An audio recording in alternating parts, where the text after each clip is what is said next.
Mung sira satu ing arum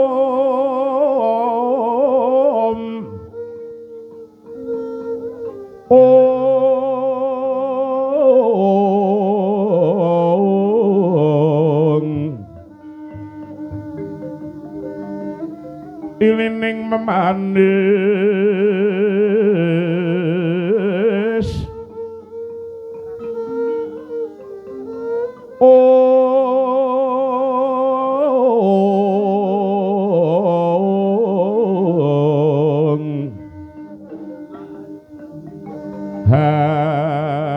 hambaleber maring kang cipta sumrambah weh berhenti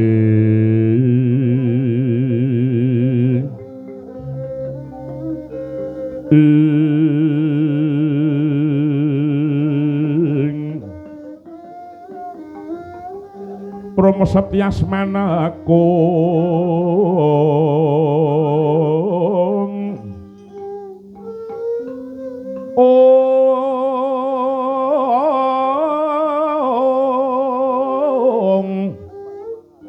mustikaning Apsari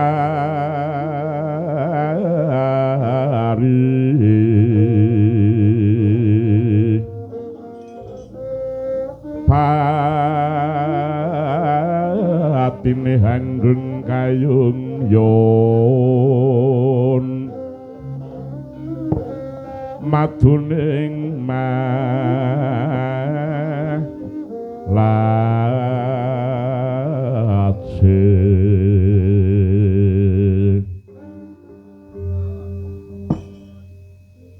Wa Semar Badranaya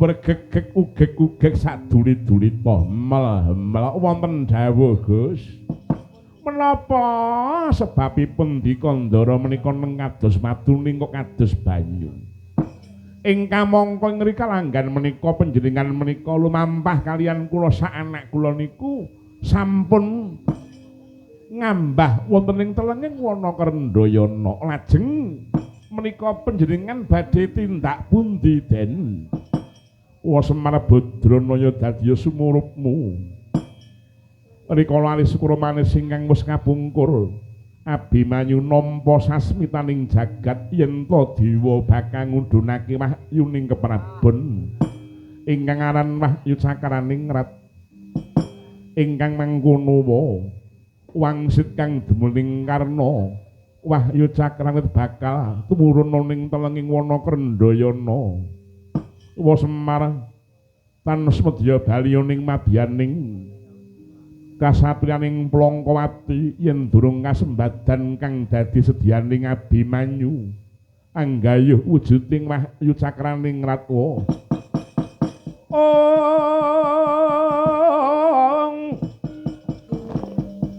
miat langaning kalang iwan naglar pandamun sar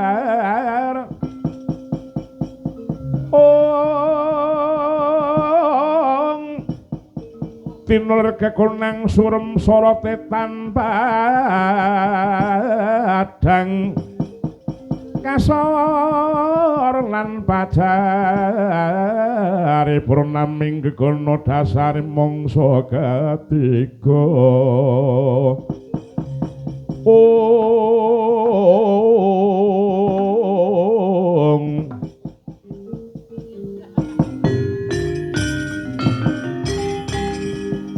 ingkang mekaten menawi kersa paduka mekaten monggo kula dherekaken nggih Gus aja dadoh lakumu tak wangi sak rubing landian yen kapengkok ing Pancabaya bayane ora bakal balendani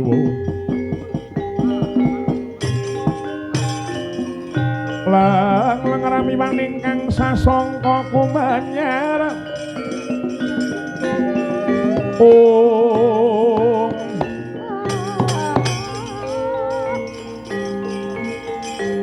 mangrengga ruming turi mangkin tanpa siring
sasara marupa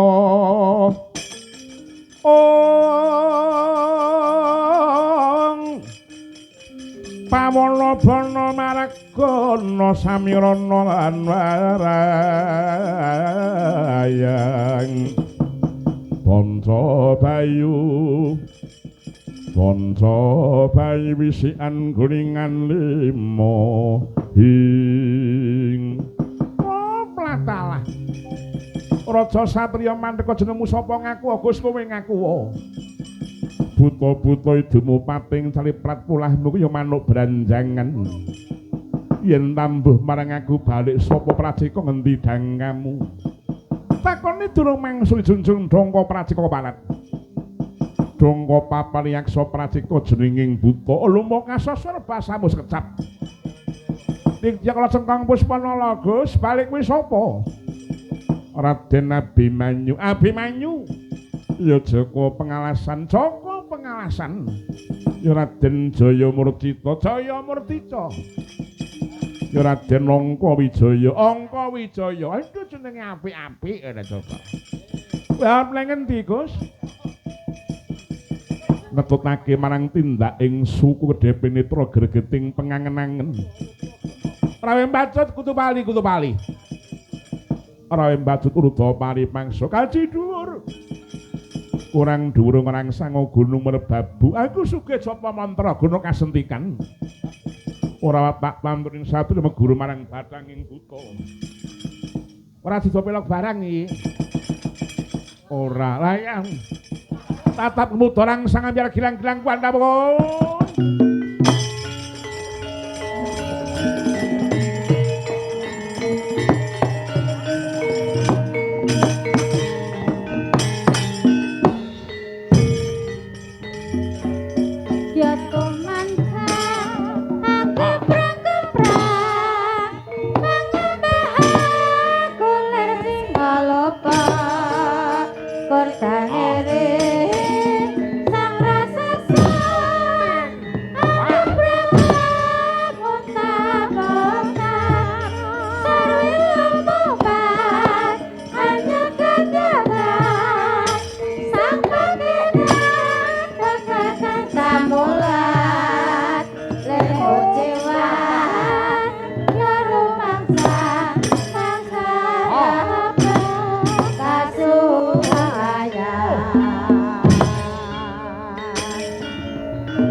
Aduh kancaku mati.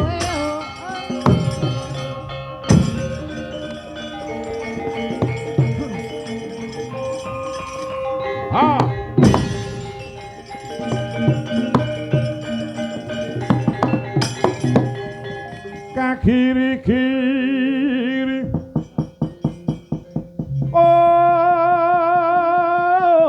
genyoler para bapa abang kalwagar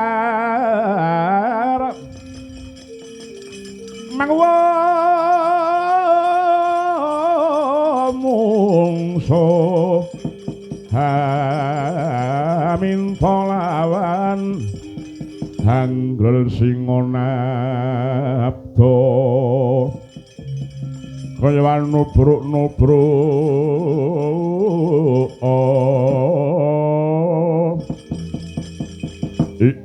la ta'ala raja satriya aja kirang-kirang gumuyu parate kowe sapa Raden Abimanyu balik buta para sangka Digyakala padas gempaleke ngibarate iku ya dene wong ngethok pring aja nganti sing lempeng wae sing bengkong-bengkong ngene trajang ana muragake maju lakon sigara merapat sirahmu gedhemu cilik dhuwurmu ndek kowe ngantem aku ngarangsang aku ngantem kuwi nengkel kekejer manuk branjangan kupat kapituk ya buntuti ulo tapak angin ado balang bedhomo cerak sampring pun ndak tanggung ngene ya bleduk walnamu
Mangya darat sating praja kawriyan nusul nyoruri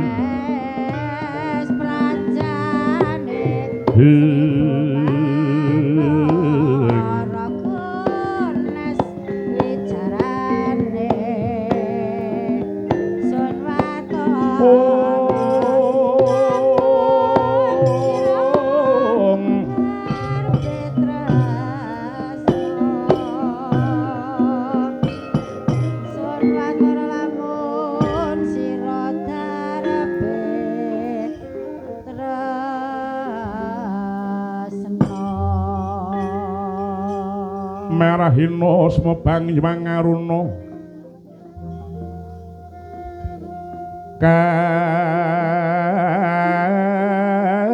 kadine trane uga rapuh sadaning kukiloring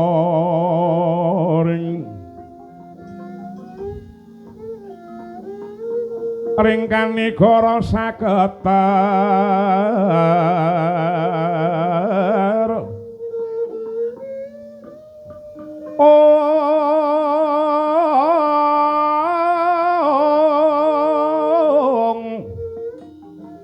ning kidunganing kong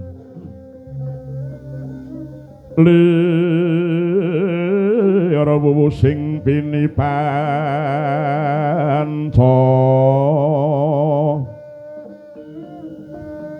lawan papetoking ayam merak mangu bermara kusuma ring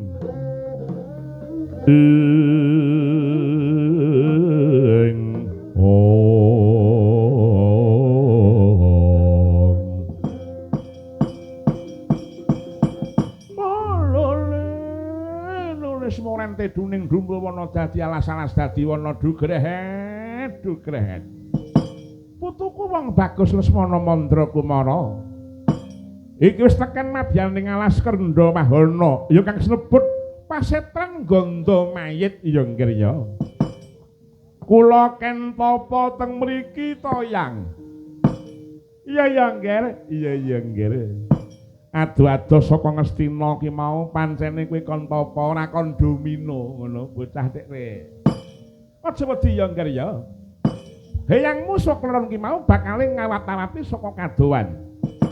Ampun ado-ado Leyang. Lo mengke nek kepuyuh pripun apa kan datakon matur sik. Ora coba. Nguyuh lek nguyuh koyo ngono kok le ngampet nguyuh sik nek topo ki ora kena nguyuh, ora kena madang, ora kena ngombe, ngono. Aja semelang. Sakupenge kiwa tengen kene iki diwis dijaga dening pamanmu Parsata Kurawa. Wis nggih.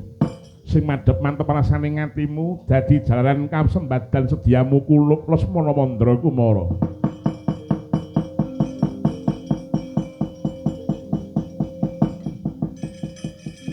Leng-lenging ndriya mangun kung gandhuang riman lelena tanpa kanin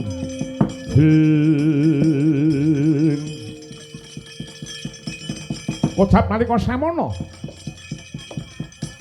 sigra mancing angganing Dyang Lesmana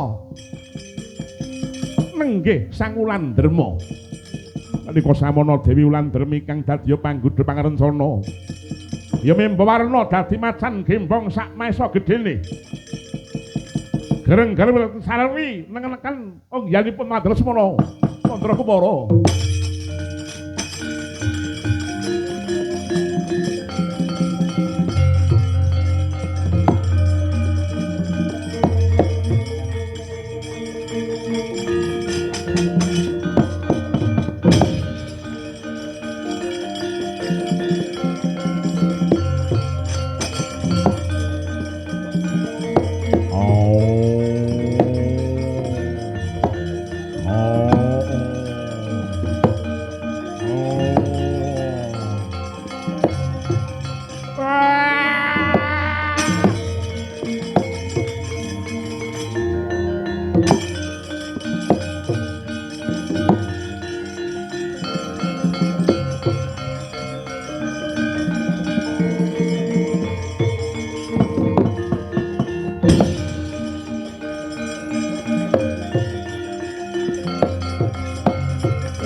Mangkya darajating praja kawuryan wasanya rurya tilar astuti ong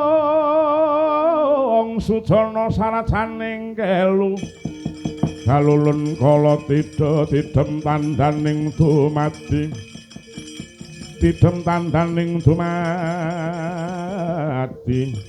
ing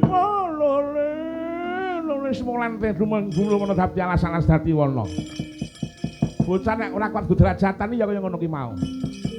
Nak sawang saka kadohan cetha yen ana cahya sumarat manjing mangganing Lesmana Mandra Kumara lah kok malah semaput ora coba ta.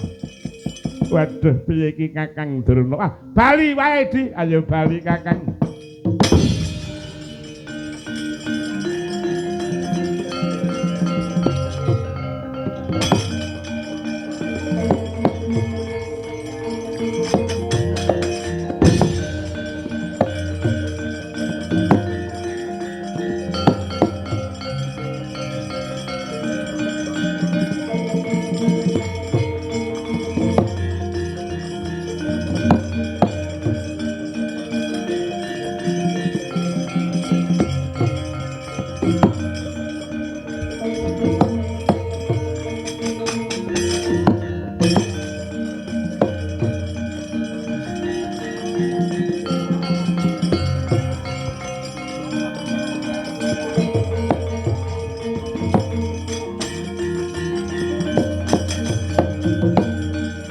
Soroteng pandam sumuluh hamadangi jroning pasarean remu-remu kalingan nang-rangane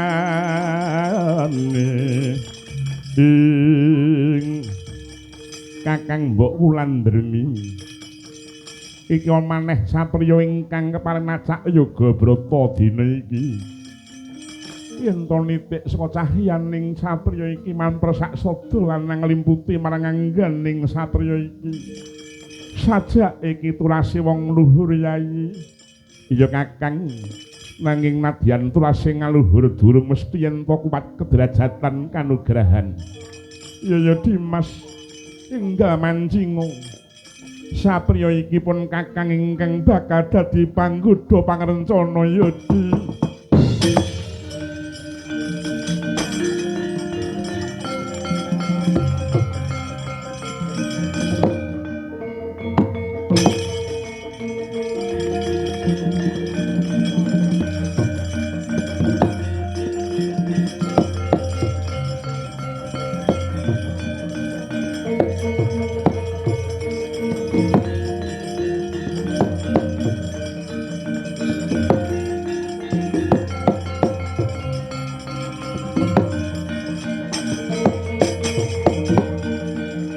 Gunjang kanjeng langit kelap-kelap katon ong lirikinin sang alis risang mawe gandrung sabarang kadulu wukir moyak mayek saking tias bali waro ing jagat dewa Bathara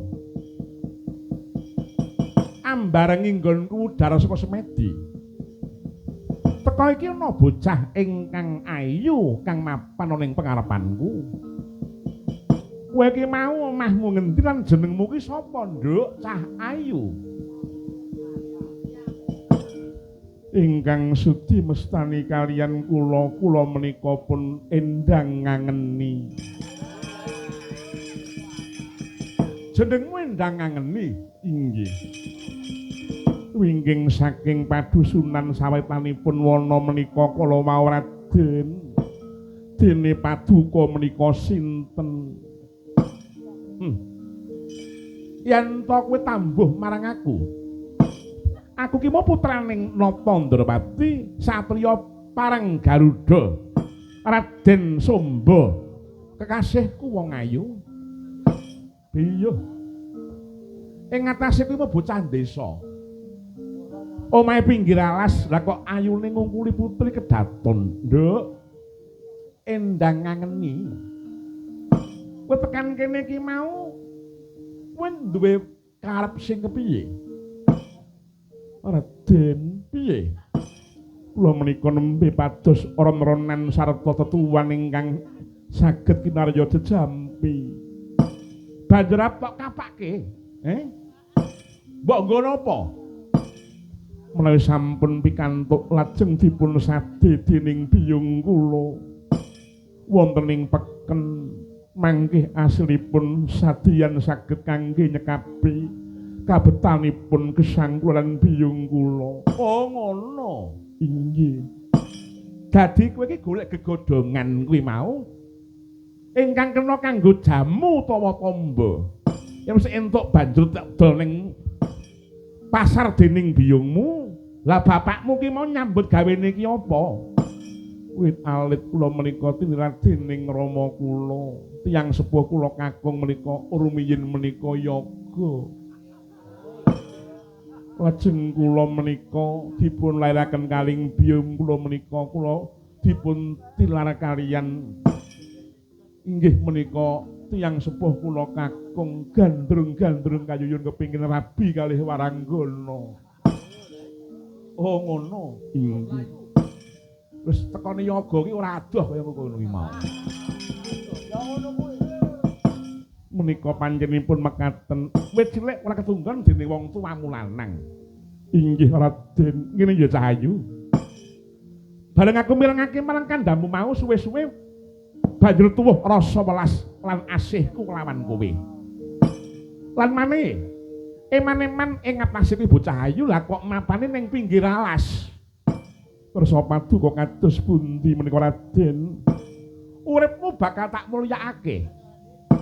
Kowe manuta dadi garwaku Raden Samba kuwi mau putraning Nalindra Gung Binetara Indrawati. Dasar aku pangeran pati. Tegese ginadang besuke gumanti kepraboning Kanjeng Rama Prabu Kresna Indrawati. Nanging Raden piye?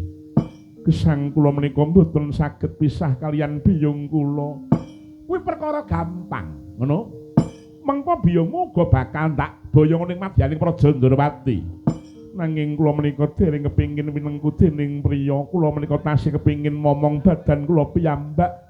Tur menawi kula menika dipun cedhaki kaliyan lanangan niku nuwun sewu kula niku trauma. Kok trauma iki? Kowe pengen momong marang badanmu dhewe? Inggih, silih wareng dicoba to gagasen.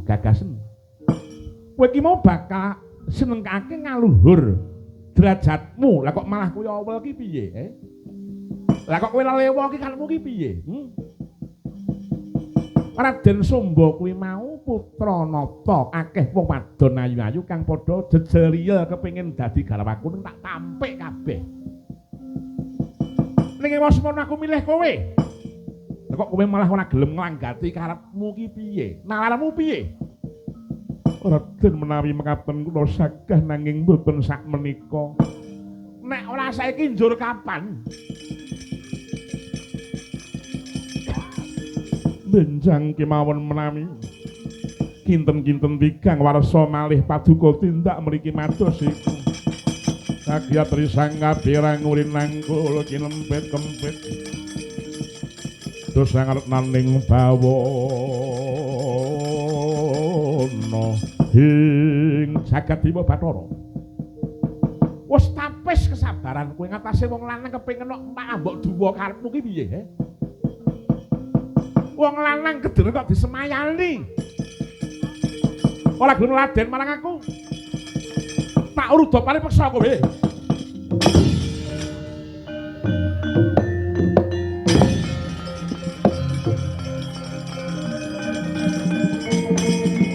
Endang ngangeni.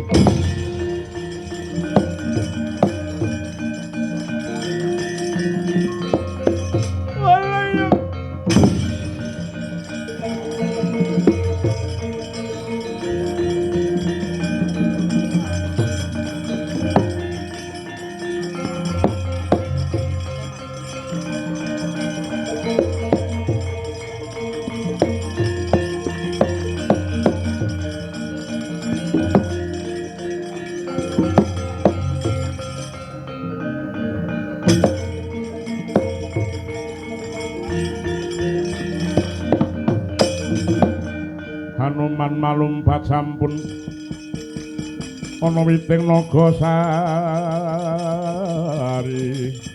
ing Raden Setyaki. Kados pundi menika Raden?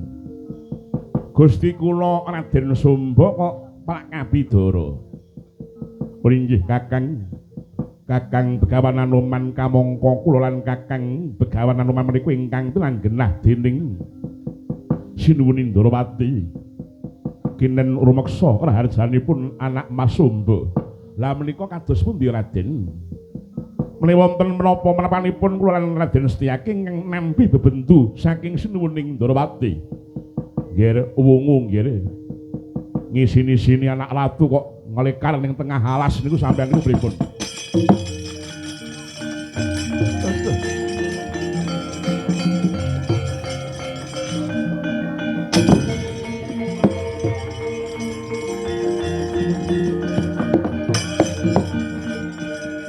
Palugon lagun ning lekas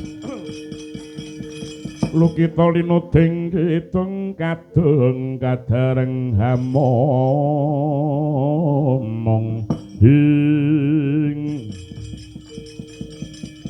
jagat Dewa Bathara. Waduh paman Setyaki tuwin wong Anoman. Keng menapa kula ngantos kapidara ing papan mriki kala mawa.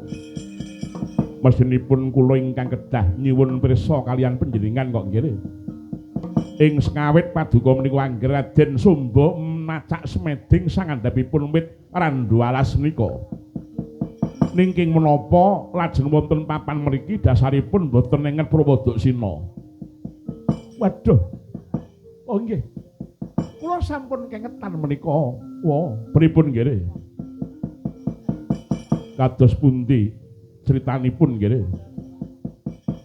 Anyarengi kula menika mudhar semedi wonten lari estri ingkang sanget Sulistya Warni. Tengah alas kok enten wong ayu niku mengke gek bangsali demit niku mengke. Mbok menawi mekaten menika wae. Kula pangleti ngaken naminipun Endang Ngangeni. Saking dusun sawetanipun alas menika ketarik dhateng kaul Sulistyaning Warni. Kula lajeng tuwuh rasa kepengin nggarwa kaliyan Endang Ngangeni kala wau. Endang Ngangeni niku kadosipun rencang kula tiyang cawas menika niku. Nek tekan alas mriki niku pados napa? Lah arenipun purun mboten nggih. Purun ning mboten sak menika. Lah pinjang menapa 3 taun malih. Wah, semaya kok 3 taun suwene. Lah menika kula mboten sranta ngantos 4 taun-taun kala mau. Nggih mboten maiben wong lanang kedereng kok disemayani 3 taun iki sing kuwat ya sapa? Ha kula niku disemayani 2 dina men kudu njejaki lawang mawon kok kula niku. Kula ki ambak niku pun wancinipun perlu lajeng disemadosi adaanipun mutung kok nggih kula niku trima mancing kula niku malah. Mulya menika wa gempunging penggalih kula lari kala mau lajeng kula peksa endang sirine panimla kula majar. Kula bujung elokipun kahanan endang silih warni menika mesat ing Dirgantara kula dawah semaput kala wau. Leng-lenging ndriya mangun kung gandruh ngrimang lilena tanpa kanin ing nggih menawi saking pamawas kula lari menika satunggaling godha pangarencana oleh ning dinten samangke anak Mas Sumba dening kiyat nampi panggoda mila wurung nampi kanugrahan Jawata kala wau lajeng sekisanipun kados pundi paman prayogi kundur kemawon dhateng Praja Ndrawati sanes wekdal kacobi malih nanging sampun ngantos kengguh dhateng panggoda malih. Oh inggih paman.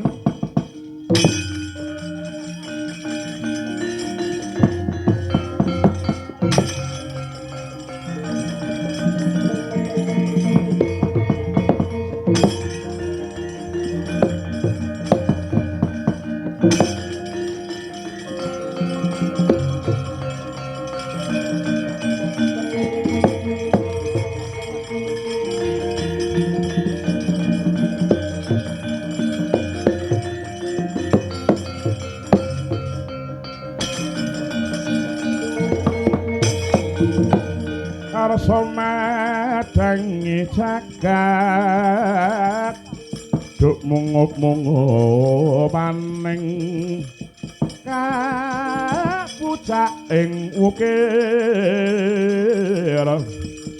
merebabak bang sumirat kena sorot ing surya mega lan gunung-gunung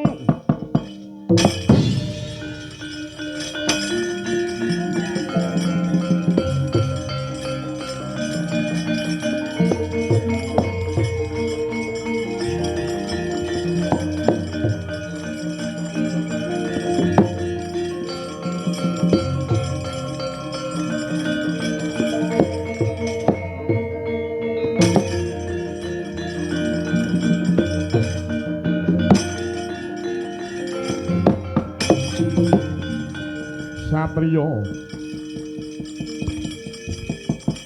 kahananmu yen tak rasa kaya-kaya pantes dadi kandanganing wahyu cakraning rat nanging mesa ana panggoda pangarencanane nanging roh mentis kuning gumebyar payudara ingkang mandul-mandul ora gogloh atimu pantes nampa nugraha kowe Satrio.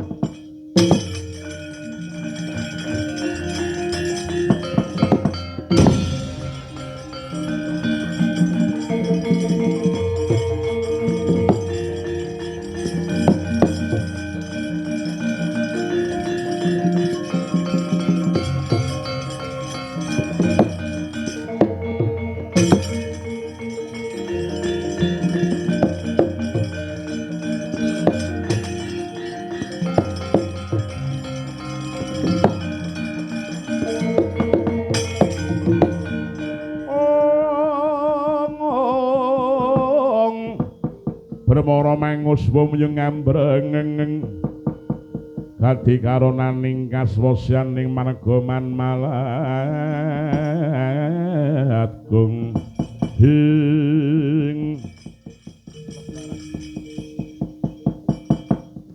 iki ana salah sawijining wanodya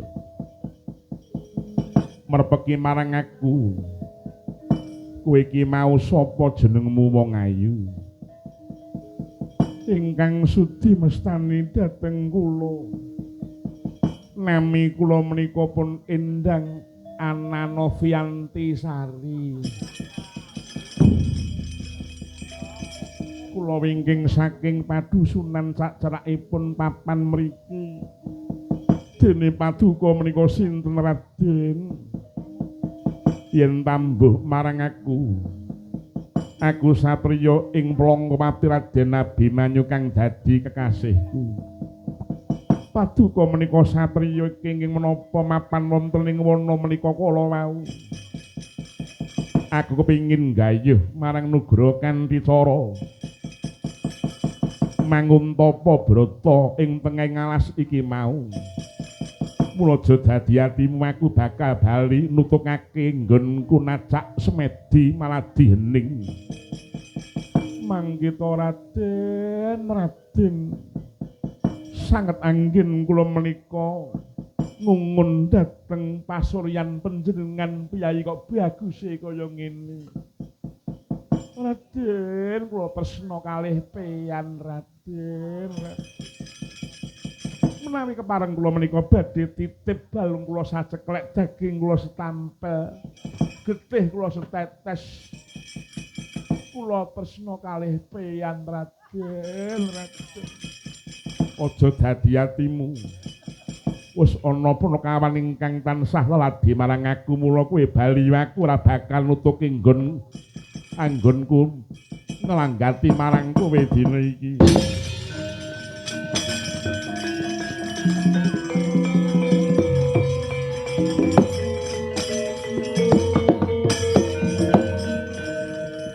Raden Blakasuta kula menika semulat dumateng paduka ibu bingeng manah menawi rinten dalu kula saged sumanding paduka Raden.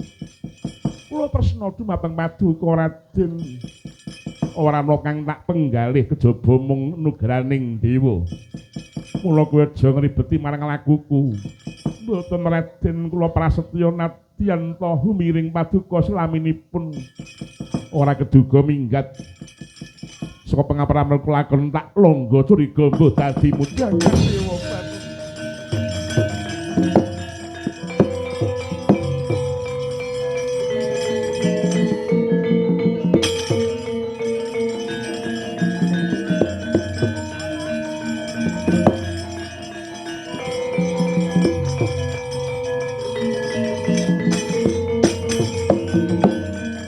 Yayi Wulandharma kiraku satriya iki pantes dadi kandhangan ing kanugrahan.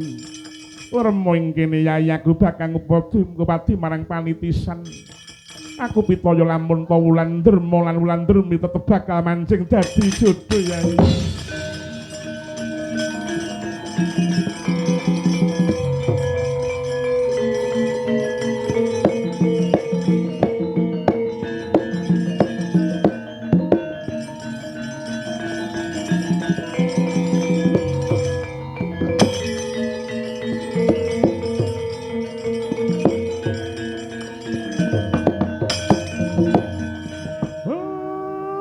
Tingali pasulyan Dikandara katon mencorong sumunaran lae sak nginggiling pasondulan Dikandara nika wonten sajengkang katon cahya mubyar kadya saloka binabar.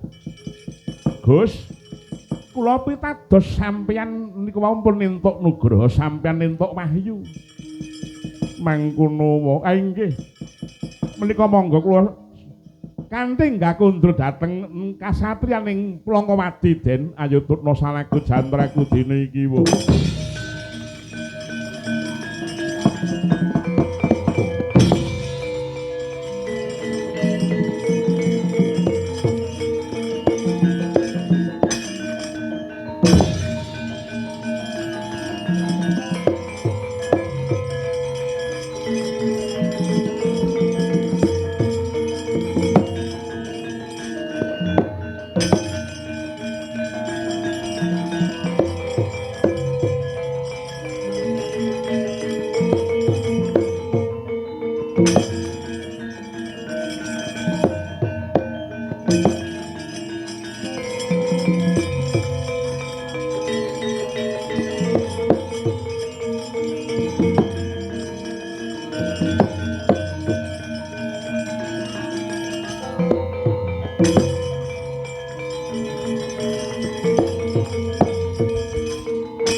Asri renggane gunung tertane balumbang bening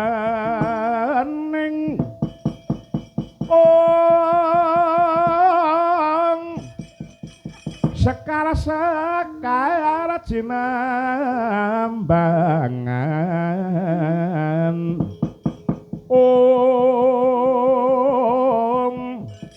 mepak ingkang sari-sari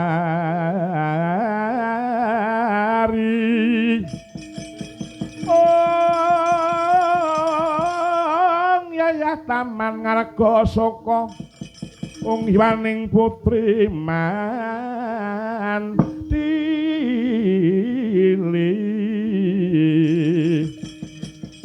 unggiwaning putri mandili wong kuning Bimanyu yen tak sawang kowe bubar entuk wahyu nuninggih wa syukur bagi sewu wahyune apa wahyu Cakraningrat oh iya pun wong tuwa melu seneng wong tuwa melu bungah dene kowe entuk wahyu wah minggat golek wahyu le nuninggih wa pangestunipun Maduka sampun angsal damel syukur bagi sewu wis kana kumpul kelawan para kadang-kadang ning Praja Ngamarta Werkudara piye wangune Kakangmu Duryudana ngamuk ora nrimake perkara iki tumuli papakna kridane Kakangmu Purwati minggir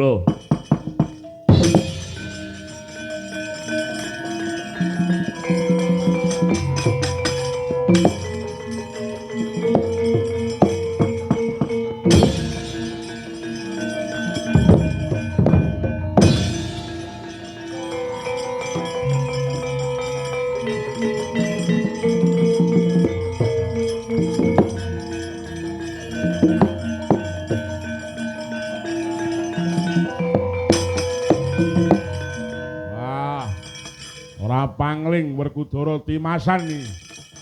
Iya. Wis wis tau kodanan kaya niki. Iya.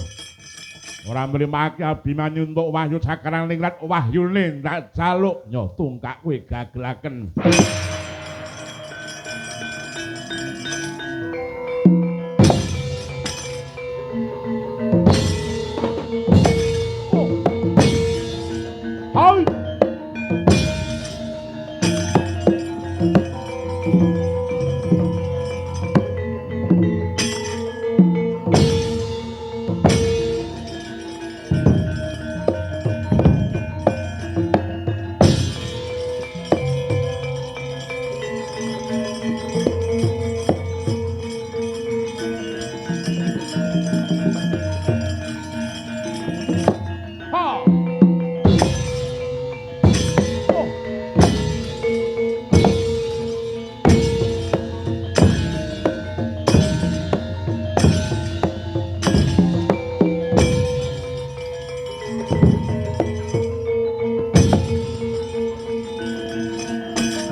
Werkudara ulik ing atase perang kok sing diincim mung perkara bokong.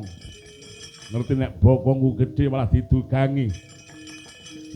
Kurawa. Kurawa Dursasana. Ora trima rasane ngatiku yen to bokongku didugangi dening Werkudara. Lho kang saka kuwi sapa sing iso ndemok bokong? Waduh. Werkudara ora sopan Werkudara ora tatanan ing atase aku ki mau perang kok bokongku didugangi mula pengumuman karo Kurawa sapa sing iso ndemek bokong andek angel mento karepmu cah wis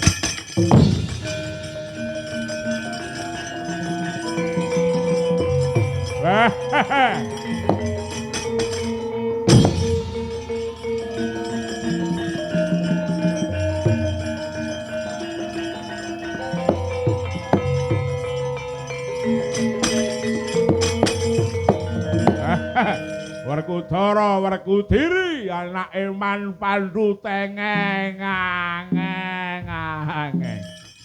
Ini ora Klaten ora duwe ngene. Werkudara Werkudiri anak Eman Pandu tengeng ngeng ngeng.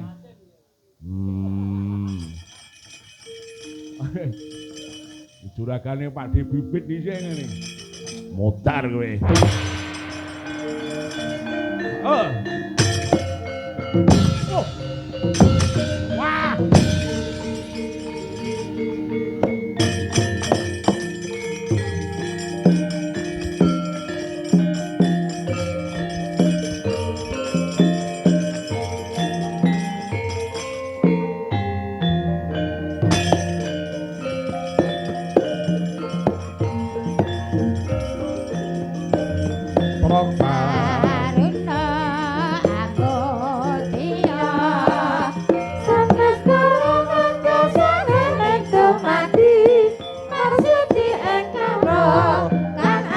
Kurang